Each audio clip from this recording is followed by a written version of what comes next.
everybody, welcome back to the RostyMaths channel, and it's always lovely to see you here, always lovely to see you engaging in the videos. Don't forget, these videos can be useful for anyone. But anyway, we're back in our Year 9 Algebra series, and we have moved on, guys. Look at that, we've done all of these already, and if you have not seen them as yet, click on the pop-up banner up there. I have got a playlist that is going to show you all of the videos we've done in a particular order. So if you're going to join us from the series, just follow it in that order. Or if this is just what you need, jump straight in if you've just been following us the whole time. Now we're going to move into factorizations. And we are now going to do our first video on factorization. What is this all about? Stick around, you're going to see this now. Before we continue, please don't forget to subscribe to this channel and hit that notification bell so you will know as soon as a new video has landed. Okay, so now we're going to start simple factorization. What does that mean? Well, factorization has a lot to do with the word factor. So we're going to find the highest common factor and, well, I wouldn't say remove it, but I'm going to extract it. Find the highest common factor and extract it from the expression. Now, if you don't know what factors are, or highest common factors in particular, click on the pop-up banner up here and go and watch my video on factors, because that's the most important one, not the highest common factor, but factors. You'll get what we're doing as soon as we get along. So find the highest common factor and extract it from the expression. All right, so let's go through our first question here. When we look at this first question here, what's the highest common factor between 2x and 10? Well, the common factor that goes in there would be 2, because 2 goes into 2 and 2 goes into 10. So that's the first thing we've done. So we've extracted it. Now what do we do? So now we're on the second part. Okay, put the rest, or what you have left over, into brackets. But these brackets need to be multiplying by that factor you've taken out. So now I've found my highest common factor, I've extracted it, there it is, sat outside, nice and proud. Now I need to put the rest in a bracket.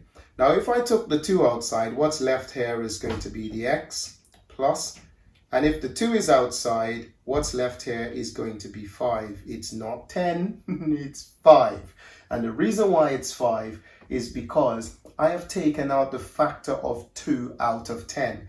And we know that if I've got 10 and I take the 2 out, I've got 5 left over there. So by taking that 2 out, what I've got left, or the other factor, goes into the brackets. That's done. Let's move on. So now we're on the second question. What's the highest common factor between 4a squared and 12b? Well, the highest common factor is 4. I know you might be tempted to use 2, but I'll show you what will happen if you used 2. Let me do it the correct way first. So the highest common factor is 4. Once that's been extracted and that's outside, what's going to be left here is the a squared take away. If 4 is outside, the 4 has been taken, it's extracted from the 12. What's left? Well, it has to be 3, because 4 times 3 makes 12.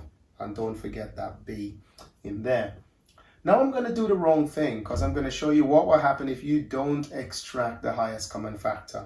Let's say you thought, hey, I'm going to be a bit clever because I noticed that 4 and 12 are both even numbers, so I'm going to extract the 2. So let's extract the 2 and see what happens. If I take the 2 out, then inside the bracket, 2 has been removed from that 4. I will have 2a squared. And then I will put my minus there. And I've just taken the 2 out, so what's going to be left of the 12? Well, 6 is going to be left, 6b. Now you might be looking at that thinking, yes, I'm done, I'm good to go. But yeah, no, because the stuff in the brackets, there is still a common factor between 2 and 6. So if when you look in your bracket, you can still see a common factor, you are not finished and you have not taken out the right factor. Okay, so that's what will happen if you take the wrong one out. So we'll put a cross through that because we are not going to use that at all. All right, let's go down to the next one. So now on the next one, you look at your 3 and your 7 and you say, well, what's the common factor? Well, besides 1, there is nothing else. But yes, there is, because not only is the highest common factor a number, it can be a letter. Because in this case, it's definitely a letter, and that letter is X. The highest common factor is just going to be X. So let's extract that. So the X comes out. And then what goes inside my bracket? Well, that 3 will have to go back because I didn't take a number out.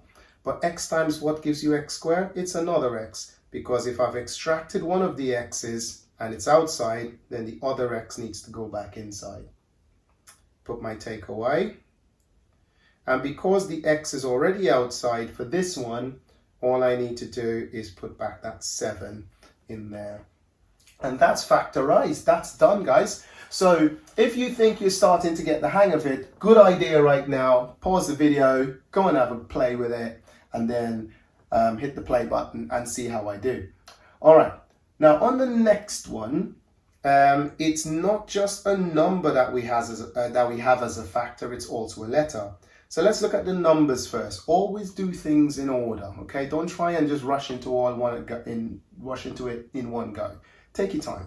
So 15 and 10, the highest common factor between those are 5. Now I've got X and X, so we got to bring that outside as well, okay? Now that I've got the highest common factor sorted out, brackets are now opened. 5 times something makes 15, and that something is going to have to be 3. So notice that because the X is already outside, I did not put an X there. And then plus, the 5 is outside, so what is missing from the 10 is 2. Already have the X outside, so don't need that other X, but I do need that Y to go back in there. And this is now finished. Okay, did you get that when you paused it? I hope that you did. All right, let's do the last 2 and then we finish up on this particular video. So on the last 2, what are my common factors? Well, let's look at the numbers first. I've got 6 and 9, so therefore 3 will be a common factor. I've got a square and a square, so that a square needs to come out as well. And now that I've got that, perfect, I'm good to go. I've got all my factors out, all my highest common factor. So therefore 3 times 2 is going to make 6. Notice that because I already have the a square outside, I did not put an a here, okay, because it's already outside there. Now, put my plus, 3 times 3 makes 9. I've already got the a square outside, so all I'm missing is just that b, and this is now finished. All right. Now, I'm going to show you on this last question a sweet little trick, because it's going to help us out when we do our video on factorizing quadratics. It's really, really cool. So if you see it now, when we do quadratics in the next video, you're going to recognize, hey, I've seen that before and that looks pretty good. Anyway, let's go. So I'm going to borrow all of this because I can't work down there, and I'm going to put it up here. So let's work with it just there. All right. So what I'm going to do first of all, because this has got 4 parts, 1, 2, 3, 4 terms, that is what I should say. It has got 4 terms. I can then split that straight down the middle here. And what I'm going to do is I'll factorize the first 2 terms, then factorize the second 2 terms, and then put it all together. If I lose you on this section, that's okay. You'll see it again when we do the next video. But anyway, let's go. Factorize the first 2 terms. What's the common factor here? Well, it's x. I can see x there and x there. So I'm going to extract that x. And then in brackets, I'm going to have x take away 3, because x times x is x squared. Notice I'm working a bit faster now. And x times 3 is 3x. Now let's do the second bit. Now for the second bit, I'm going to put my plus there. What's the common factor here? Well, it's 7 because 7 goes into 7 and 7 goes into 21.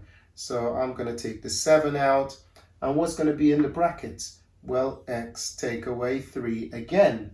That's what I wanted, because now I can see, hang on, in this whole line, the common factor is x take away 3. There it is, twice. Let's highlight it so that we don't miss it. So that's my common factor. Take that out. So once we extract the x take away 3, what have we got left? X and plus 7. And that is it. Who knew that it was going to end up to be that? Now this here, if you want to prove that this is indeed equal to that, then go and expand these two brackets using FOIL. And if you're unsure about that, click on the pop-out banner up here and go and check my video on expanding double brackets, and you'll see that this will actually work out to be that, and therefore it is correct. This prepares us nicely for the next video on factorizing quadratics. But for now, that's the end of this one. Please give this video a like, subscribe to the channel, and click on the bell notification just so that you know the minute we put a new video out. But for now, until I see you on the next one, peace.